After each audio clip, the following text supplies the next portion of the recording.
Northern Ireland, a particularly tricky place at times for British monarchs going back over the years, but he'll be welcomed by thousands of people on the streets of Northern Ireland today.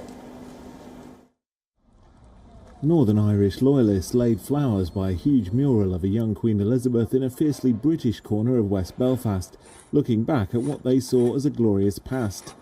Really, really sad. It's like as if you've lost your granny or somebody belonging to you.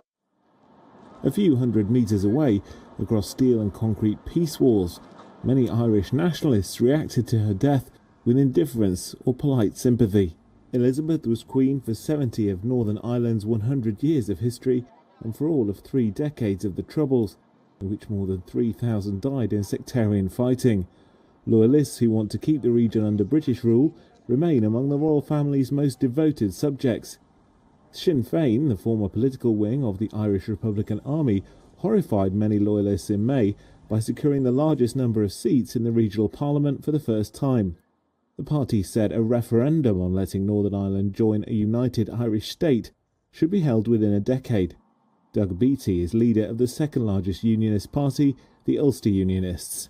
If you look at it, she understood what was happening, the contemporary changes to the world, and she moved with them.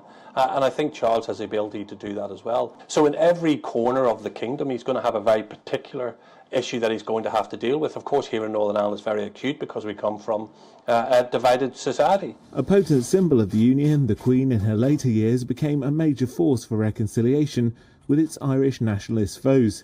Her state visit to Ireland in 2011 was the first by a monarch in almost a century of independence. Irish nationalist columnist Brian Feeney. Her visit then was a major watershed, particularly when she went to Garden of Remembrance and led a wreath to the men who actually rebelled against her grandfather in 1916. So there was a lot of stuff washed away by the Queen's visit in 2011.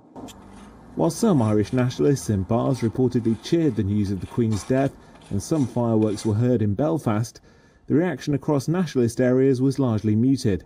Sinn Fein called on supporters to be respectful and said they were looking forward to working with Charles.